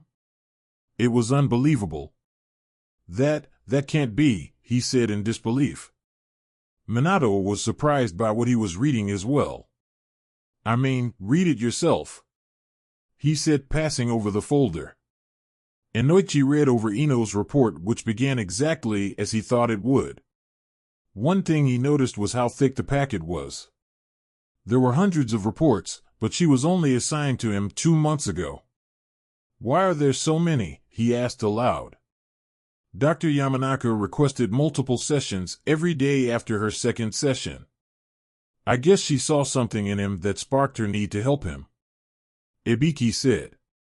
Inoichi was seeing it himself. With every page he flipped, the reports got more and more positive. Even seeing it with his own eyes, he couldn't believe it. It wasn't real. He slowly began shaking his head. No, he said lowly. Minato rubbed his face. Inoichi. No, there has to be something. Some kind of motive for why he's doing this, he said, trying to rationalize this. There's got to be a reason he's pretending to. Inoichi. Ibiki interrupted him. That's enough, he said simply, maintaining intense eye contact with the man to get his point across. Look, I get it. You want to protect Ino, but she is not a little girl anymore, he said, shaking his head. She is a capable, and frankly, brilliant psychiatrist. The asylum is under my command now, and as far as I'm concerned, Naruto Namikaze is getting the help he needs from one of the best and brightest of my staff. He has not done anything as of late that would be grounds for his dismissal, he stated with finality in his voice. Inoichi just shook his head and stared at the documents as if they weren't real. Minato stared at him, waiting for him to say something. When all he did was shake his head, he had to find something to tell him. Inoichi. I don't know what to say. What is there to say? Inoichi asked, tossing the documents back onto his desk. He rubbed his eyes in irritation. Sometimes things just don't work out, he said ominously before turning to the door. I'm sorry, Minato, he said before opening the door to leave. Minato wasn't sure what he meant by that, hoping it was just meant as an apology for wasting his time. He didn't get a chance to tell him it was fine before he shut the door. Ibiki sighed. I am sorry, Hokage-sama, he said. I'll try and talk to him. He'll be all right. Yeah, he said, looking down at his desk. I understand. Ibiki nodded. Just a man protecting his daughter. We'd all do the same if put in that position. Ha ha. Ino laughed out at something Naruto said as they sat in their usual session room. He chuckled along with her as well. Their latest session was coming to an end, and it was informative for him. Ino was extremely ditzy today compared to how she usually is. It seemed like she just didn't care for the session anymore. Like she was more interested in joking around with him than trying to do her job. That's so mean. Ha ha. Chuckling, he responded. It made you laugh, he said with a smile as she was still calming down from her fit of giggles. Yeah, I guess so, she said, catching her breath and sighing in contentment. She stared at Naruto with stars in her eyes, waiting for him to say something. All he did was smile back at her as if he were amused by her. What? She asked him. He shook his head. Your smile is beguiling, he said. Ino bit her lips together and looked down at the table, trying to hide her blush. A knock at the door cut the moment short, signifying the end of their session. Naruto's smile faded away, as did Ino's. She gathered up the files and notepad she hadn't even touched in this session. I guess that's it, she said. I'll be back tomorrow morning, she said, reassuring him as the guards came in to take him back. Naruto nodded and smiled at her. I know, he said as they dragged him out the room. Ino finished packing up her stuff and headed for the door with a smile on her face and a warm feeling sitting in her chest. She couldn't wait for the next day. Break. Making it to his room, Naruto's cuffs were removed from his wrists and ankles. He didn't care to turn around and look at the guards shut his door. He just walked further into his room, planning on reading one of his books. But he stopped, realizing his door was never shut. Turning around curiously, he watched as Inoichi was shutting his door with him inside. Peeking out the door, he could see one of his guards laying on the ground. He looked to the blond man in curiosity, wondering what it was he was doing. Until he saw the kunai in his hand. An cliffhanger. Inoichi stood there with the blade held firmly in his grasp. His face set in a look of remorse for what he was about to do. He looked Naruto in the eye from his spot at the door. His stomach churned seeing the nonchalant look of the red-headed man in white. It was daunting just gazing into those cold blues. In this moment, he realized things he had never truly noticed before. Such as the way Naruto's ANBU tattoo seems to have been peeled off. Or the way Naruto's eyes never gave away emotion. In his studies, he's learned to tell the motive of someone by the dilation of their pupils. Feelings of happiness, affection, or laughter will cause it to expand. Feelings of anger, hatred, or fear it closes. Not his. His eyes stay fixed in tiny pinpoint dots, unfazed by anything. It was haunting to have those two piercing bullets beaming into your own orbs. Wink. Inoichi Yamanaka, he said with a smile creeping onto his face. I must say, I am surprised. Inoichi took a timid step forward. No words would come to his mind as he thought up something to say. To what do I owe this visit? He asked as if he were oblivious to the kunai and fighting stance. I came to kill you, he said, completely out of breath for some reason. Naruto's smile never changed, and he didn't care to get into a fighting stance. Kill me? He asked. What for? You know why. Inoichi shouted out. Naruto just raised an eyebrow as if he didn't. You're trying to use Ino somehow. I know it. Use her? Naruto asked curiously. Of course I'm trying to use her, he said, angering the man. She is my doctor after all. I'm trying to use her to get better and make it out of this deranged, psychotic mind of mine," he said, spitting that word out in a clear way to mock the man. Inoichi just adjusted his grip on his kunai, hoping to end this quick. Naruto chuckled at him. "Inoichi, look, we both know you can't beat me. Even without chakra I could kill you," Naruto said. Inoichi wouldn't listen as he slowly began circling the younger man as a lion would, preparing to attack. Naruto sighed, and when he did, Inoichi jumped into action. He charged Naruto with a roundhouse kick that was grabbed effortlessly and held onto with an unbelievable grip. "Ah!" he yelled, slashing at the boy's arm and jumping back. He didn't have much time to nurse his injury before he was kneed square in the chin and thrown against the wall.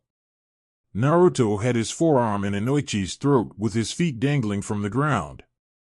The hand with the kunai was pinned to the wall as well. "You really wanted to kill me, huh?" Naruto said, no sign of effort whatsoever for him. "Huh. Inoichi, this was such a sad attempt at my life." Inoichi just gurgled, trying to rip the redhead's arm from his throat so he could breathe. "Since you are probably going to die here pretty soon, I will give you a small bit of final satisfaction in knowing that you were right. Dr. Yamanaka plays quite the role in my escape, and she has been progressing quite nicely.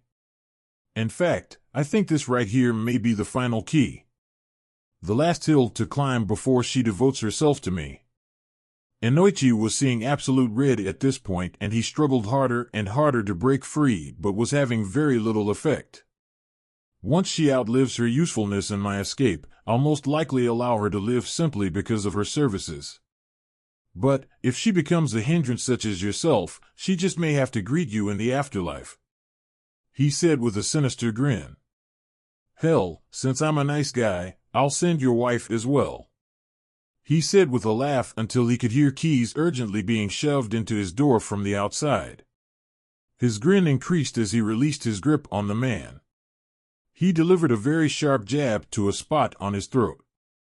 Inoichi began coughing vehemently, and he realized he couldn't speak. Naruto seemed to stumble back on his heels, giving him the chance he needed. He pounced on his downed form and held his kunai up with both hands, intent on driving it straight through the chest of his target. Faintly, he heard a yell of Inoichi. "Stop!" He paused and looked up to the door to see Ibiki and two of the guards ready to take him. He couldn't speak, but he would not leave this place without ending his life. He brought the kunai up and drove it down as hard as he could. His strike ended when a kunai lodged itself into the center of his forehead. Naruto stared up lifelessly at the kunai just a few inches from his chest.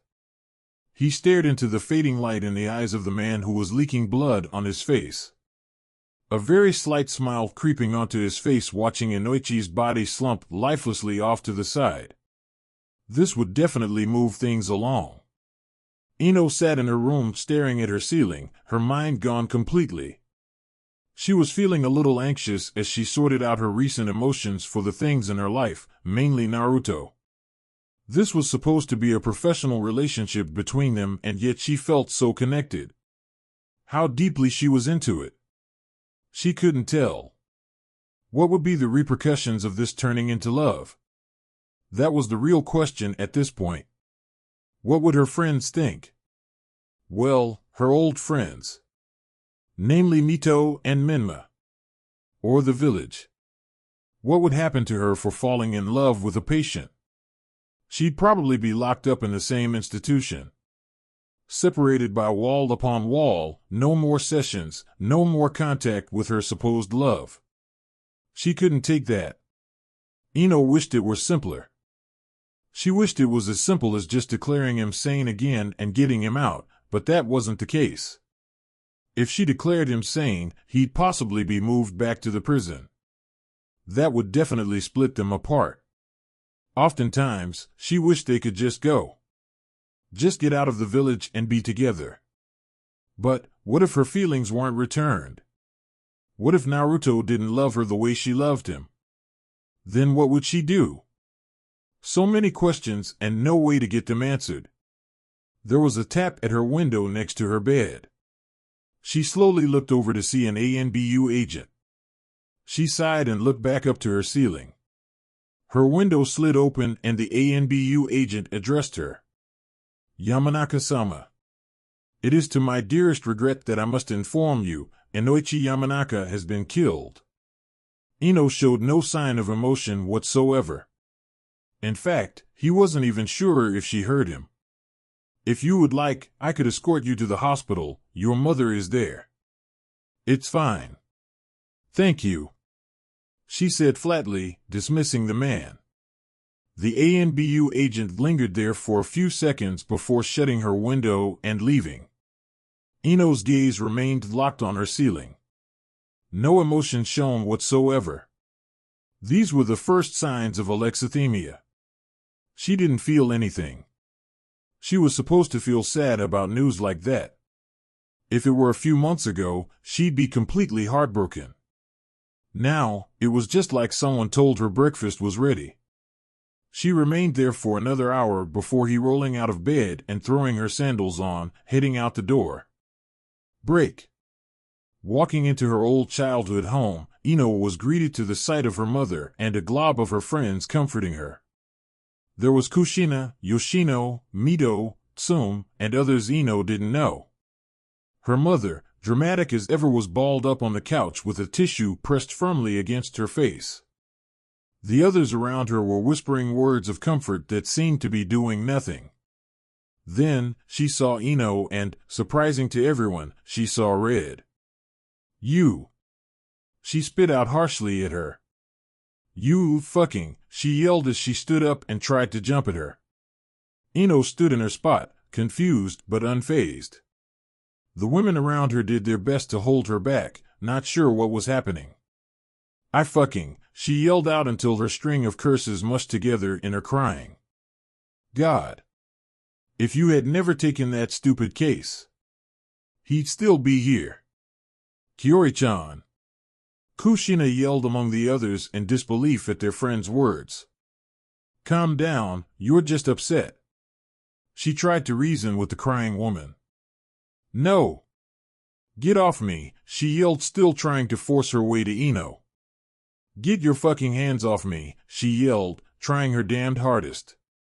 Mito stood to her feet and led the still silent Ino out the door to defuse the situation. Ino stood on the porch looking out to her mother's garden for a few seconds. Before Mito could say anything, the blonde began walking down the pathway. Hesitant at first, Mito slowly followed her. On the way out of the garden, Ino plucked a rose from the bush and continued walking. Mito followed Ino, trying to think of something to say to her. She was a few paces behind her, staring at the back of her head. She realized how long it must have been since they actually spoke. Of course she remembered the party a few days ago, but that was not a conversation. It was just drunken Ino starting mess, and they all understood. Truth be told, Mito was still a little angry up to the point she heard of Ino's father dying from her mother. She was angered by the heap of mess that took place between she and Sasuke. It wasn't something she was prepared to deal with, but after a long talk, they dealt with the issues and resolved the conflict. Now, staring at the blonde woman's back, she was mesmerized by how long her loose hair was. It was much longer now that it wasn't in her old ponytail. It was quite a bold fashion choice for Ino Yamanaka to let her hair flow freely. Thinking back, that's how it was at the party as well. Was it just her new style? Her hair aside, there was a lot different with the girl. She wasn't normal anymore. She was always quiet, a lot less social, and very condescending. Mito couldn't understand why that is. Maybe she just got out of a bad relationship, or maybe she was in one. When Mito finally zoned out of her own thinking, she realized they were at the Hokage monument. Ino just stood there, staring out at the village with dead-looking eyes. Mito slowly crept up beside her. There were words on her mind, but her mouth refused to speak them. They were words of encouragement and questions for the scorned. For whatever reason, her tongue wouldn't extend them to Ino. She stared at the side of her face, trying to get a read on her old friend. She had no shine in her eyes, no smile on her face, no tear stains or tears brimming in her eyes. For someone as expressive as Ino usually is, this was very unsettling. "Mito," Ino called out slowly. Mito turned her head more towards her to display to her that she is listening. "Are you in love?" Mito blinked at that. In her mind, it was almost obvious what this was about. Ino was still in love with Sasuke, and she was jealous of her. It explains the party incident, but not much else. What could she say to make her feel better? What could she do? "Yeah. Ino," she said. "Yeah." Ino's eyes never shifted from the village. "What does it feel like?" Mito turned back to the village and thought about it. "It's wonderful." Ino shook her head. "But, what does it feel like?" she repeated, putting emphasis on feel. Mito turned back to her, wondering what it was she wanted her to tell her. "It feels like a warmth in your heart that burns when you're not with that person, but comforts when you are." Ino's hand came up and touched her heart, just poking at her chest for a second. Mito watched her curiously. Then, she started chuckling, then giggling, then laughing. Mito watched her laugh into the wind and saw that a tear ran down her face. When she finally calmed down, she was left there with a content smile, and she turned to Mito. I'm in love," she said. Mito wasn't sure what to say since she still had a hunch she was talking about Sasuke, but she couldn't accuse her of such a thing without being certain. Ino's chuckling came back. HMHM, haha. "Fuck," she yelled out, scaring Mito when she dropped to her knees. Mito quickly kneeled down next to her, rubbing her back. "Ino, what's wrong?" "This is a good thing," Mito said, reassuring her. Ino just continued to cry as she shook her head. "Is he taken?" she asked cautiously. Ino shook her head, and Mito released a breath she didn't know she was holding. At least it wasn't Sasuke. "Then, what's the problem?" Ino sat back on her heels and stared out to the village again, her eyes and cheeks puffy and red. She ran her hands through her hair and held it in place on top of her head. "Mito, what would you do if, for whatever reason, you couldn't be with Sasuke?" she asked her with desperation just oozing from her words. Mito was as confused as she's been all night as she thought about it. If I couldn't be with Sasuke," she repeated the question to give herself a little time to think. I'd do just about anything I could do. I'd do anything to make it to where we can be together," she said after some thought. She had no idea the monster she just unleashed with her words of truth. Ino's red puffy eyes stared intently at the village, as if it were going to be the last time she saw it. Her heart was set in stone, and the objective was now apparent. Kushina sat next to Kiori as the last remaining friend there. It was well beyond 2 a.m, but she refused to leave until Mito brought Ino back to speak with her mother. Kiori had eventually calmed down with her rant of blame placing and realized how ridiculous her accusation was. She was crying now because of it. She had just demonized her daughter for doing something she believed she could do. It wasn't Ino's fault. It was Inoichi's obsession with that man that caused this, and nothing else. There was no one to blame here but Inoichi. Her heart throbbed as she thought of what she told her daughter. It was blame for the sake of blame, and she wanted so badly to apologize to her. They had been waiting for 2 hours now. Mito finally came into the door, a confused expression on her face. Where's Ino?" Kiori asked, getting to her feet hopefully. Mito looked at the woman somberly. She went home," Mito said. Kiori's tears came back full force and she bawled her eyes out. Kushina pulled the woman into her chest once again and began whispering sweet nothings into her ear as if it were a practiced skill. Mito, tell your father I'll be staying here with Kiori, please. She told the redhead, who nodded to her and left. 2 hours later, Mito walked into her and Sasuke's apartment. It was dark and quiet, so she figured he was asleep. She kicked her shoes off and headed to take a shower. While in there, she thought over what Ino and she actually talked about. It wasn't what she expected to discuss with someone who just lost their father. Why was she thinking about love when her father had just died? Why did she not even mention her father? Was she bottling it up? If so, then she'd have to fix that tomorrow. She'd have to reason with Sakura and Tintin to help her, of course, since they were still a little mad about the whole party incident, but they'd understand when she told her the circumstances. Ino had been far too distant for far too long. When she finished with her shower, she dressed in a plain t-shirt and some shorts as she climbed into bed with Sasuke.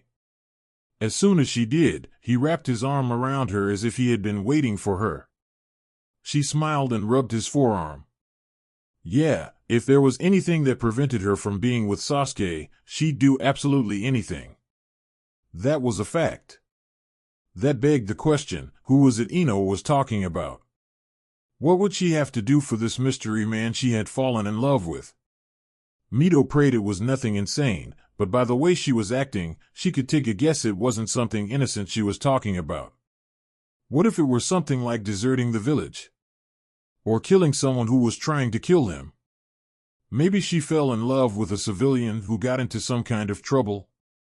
She would ask the blonde girl tomorrow. Maybe as her friends, they could help her in whatever this endeavor of love was. It was the right thing to do. A duffel bag over her shoulder and a hooded ANBU agent behind her, Ino walked into the asylum, instructing 2 of the guards that she was having a midnight session with her patient. Seeing the ANBU with her, the 2 nodded and went to retrieve the patient while she signed in. She and the ANBU went to the room and waited patiently. Ino, what are we doing here? The man asked, apparently being quite familiar with her. Toshi, just help me with this one thing, please. She told him simply. Toshi stared at her curiously. He knew the patient she came to see, and he also knew what happened a few hours ago.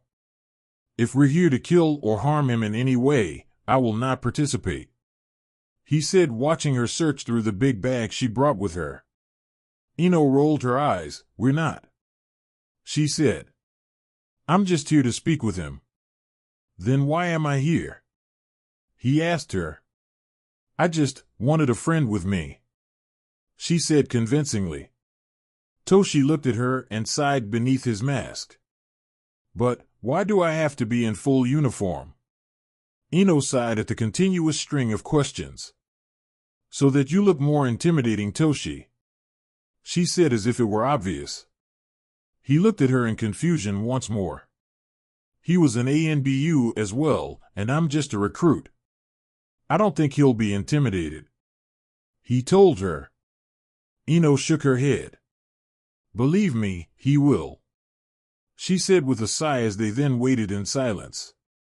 When she could hear his footsteps coming down the hallway, she dug in her bag again and pulled out a bottle of blue pills. Here, she said, handing one to Toshi. Before he could speak, she continued. Put it in your mouth and bite down on it. It's a Yamanaka family recipe. It will allow you to go into his mindscape with me. That's what I plan to do. It will make you feel a bit woozy at first, but it should pass. With that being enough of an explanation, he lifted his mask enough to slip the pill into his mouth and do as he was told. The door opened up to 2 guards bringing Naruto in. He looked over to Ino with a smile and didn't miss the way her lips curled up slightly. He then looked over to the blank-faced hooded ANBU agent a few feet behind her. When he was sat down, the 2 guards nodded to Ino and the ANBU agent before leaving the room. They sat there in silence and Naruto looked as though he were about to say something. Well, he began until he was cut off by Ino putting a finger up, silencing whatever he was about to say. He looked at her strangely for a second until the ANBU agent started to wobble on his feet. Naruto stared at him in confusion when he fell over and began convulsing. He looked back to Ino to see her smiling at him. He grinned back at her, catching on to whatever was happening. "Hey," she said with a smile and watery eyes. Naruto smiled back at her. "Hey."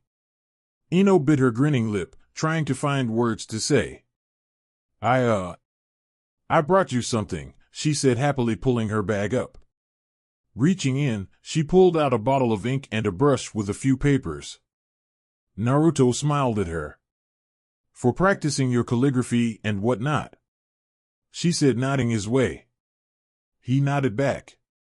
"Oh yes, of course," he said as if it were obvious. He looked at her in amusement. "What?" she asked. "Can't do it?" she asked. He grinned and held his wrists up, showing her the cuffs as if she couldn't see them. She gave him a slick smile and began crawling across the table seductively. In a smooth motion, she pulled a kunai out, whirling it about before driving it down into the metal table, lodging it into the surface right between his hands. He didn't even flinch. "Get yourself out, Mr. Anbu." She mocked as she laid down on the table with her feet crossed behind her, much like a kid laying before a fireplace. Not gonna make it easy for me?" he asked with a smile, remembering their first conversation. "Where's the fun in that?" she replied, catching on. Naruto chuckled and pulled the kunai from the table.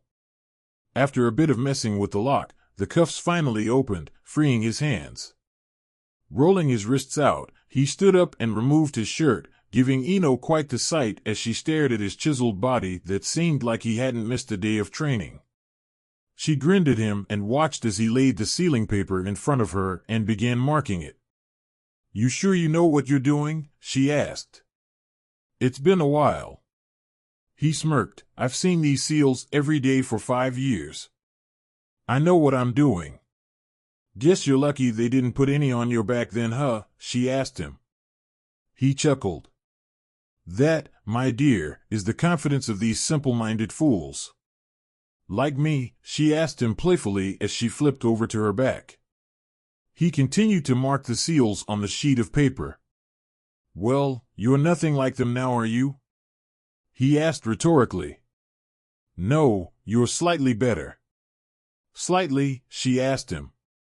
He put the brush down and stood to where his face was directly over hers. Ino's eyes continued to dart between his lips and his eyes as he spoke.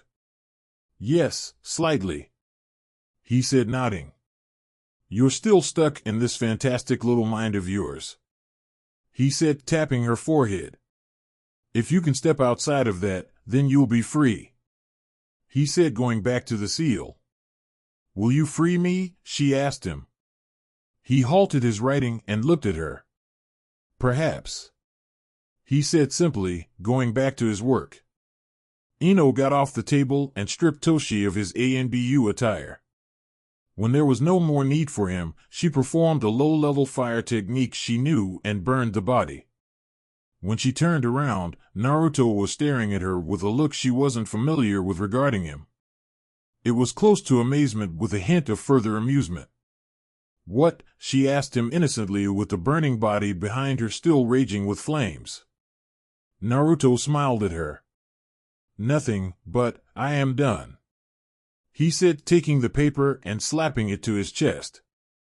It began to glow for a few seconds until Ino could visibly see the prison seal begin to slide off of his body as if someone were pouring water down his frame. Naruto's eyes shot open as if he were a junkie who just got their fix. It was the first time chakra has coursed freely through his body in 5 years. Holding his hands out, he created 2 Rasengan and chuckled. "You, doctor, have done me a great service," he said, stalking over to her, letting the balls of blue chakra die out. Ino continued to smile at him as he came closer and closer. Before he came too close, she put her fist on his chest. "We're not done yet," she said, patting the ANBU uniform on the table. He raised an eyebrow but got the hint. He slipped into the uniform as Ino watched him from her seat hungrily. When he was fully dressed, he put the mask on. "Let's get out of here," she said, until he stopped her. "Just one more thing," he said, going through hand signs. In a poof of smoke, a naked Naruto clone stood there. Naruto wrote a few seals on his chest and the clone put his white clothes on. He then looked back over to the spot the body was being burnt. He went through a few hand signs and used a much more powerful fire technique that completely incinerated the body within seconds. When that was done, he performed a duo technique of wind and water to cool the room back down to normal temperature. From there, Ino and the ANBU left the room while the two guards came back in and escorted Naruto back to his room. They walked out of the asylum with absolutely no question being asked. No one stopped them or looked at them whatsoever. Naruto Namikaze was free. Break. Naruto left the village via the ANBU secret entrance, with Ino following his every move. When they were on the outside of the wall, Naruto breathed a sigh of relief. "Well, thank you very much for your help, Dr. Yamanaka. You, I must say, have been my favorite doctor," he said as if they were parting ways. "Wait. What?" Ino asked, stepping closer to him. "What are you talking about?" she asked him urgently, with a very awful feeling welling up in her stomach. Naruto raised his eyebrow at her. "I am thanking you for your services up to this point," he said simply. Ino shook her head. "What does that mean? Does that mean you don't need me anymore?" "Precisely. Now you're getting it," he said, clapping his hands together. Ino couldn't breathe. No, I fucking helped you," she yelled at him. Naruto shortened their distance in a second and pinned her to the tree behind her with her collar in his hand. No, what you did was try and warp my perception. You left me in a black hole of rage and confusion." Wink. Ino shook her head. "No. I love you," she told him desperately. He smiled at her and began chuckling. "I love you," she yelled louder. "And you love me too." He let her shirt go and began to pace around. "Oh, is that so?" "Ha ha," he laughed again. "Yes. You do," she yelled. "You feel like no one has ever loved you before, so you won't accept my love because you're afraid it's not real," she said, giving him so insight into what she deduced within her own mind. Naruto stopped in his striding. "Ah, how wrong you are," he said, stalking towards her. "No, love causes weakness when your so-called lover is weaker than you. That's why this little fling between us ends here," he explained, pulling a kunai from the holster on his leg. "What are you gonna do? You gonna kill me?" she asked. Naruto chuckled and threw the kunai her way. Ino didn't move or flinch whatsoever when the kunai hit the tree a few centimeters close to her head. Naruto seemed impressed by that, if even a little. No, I'm not gonna kill ya," he said, stalking closer to her. "If you die, it is because you're weak and this little spat of ours will have been for nothing," he said, pulling the kunai from the tree. "What are you gonna do to me?" she asked him, not a hint of fear in her voice whatsoever. Naruto stared her in the eye as if judging her resolve. "Well," he said, turning around. "Follow me and you will see. You may back out at any point of our little experiment. If you choose to do so, you may possibly have time to return before they realize you're gone," he said as she followed him through the woods. She walked right next to him and looked him in the eyes. "Never," she said seriously, with a fire in her eyes that Naruto just had to notice. "Yeah, well, we'll see about that," he said. They walked through the woods surrounding Konoha for what felt like hours until they came upon a somewhat secluded area. Naruto bent down and pushed chakra through the ground and a secret passageway began to open up. He stood to his feet and pointed into it. "After you," he said with a daring smile. Ino didn't hesitate and went right in. She stumbled through the darkness for a few seconds until the torches lining the walls seemingly lit themselves. When they did, she knew exactly where they were. They were in one of the bases of the notorious psychopath Orochimaru. There were various broken glass tubes and quarantine signs all over the place. It would seem as though this one was already disassembled, so what were they doing here? She followed Naruto as he walked deeper into the base. Soon, they entered another room and onto a platform overlooking vats of some kind of black liquid. "You see that?" Naruto asked her, pointing into the stuff. Ino was getting a little worried at this point. "That is what made me the man I am today. That is your trial. You bathe in this liquid, and I will accept this love of yours," he explained. Ino looked back into it to see it was boiling. In other words, it was probably like acid at this point and would most likely kill her. She looked at him with a broken heart. "I know what you're trying to do," she said, staring at his chest, unable to look him in the eyes. "You want me to kill myself so that you don't have to deal with me anymore," she said. Naruto showed no expression at her astute observation. "No, I want you to prove your devotion," he explained. "Prove your love to me."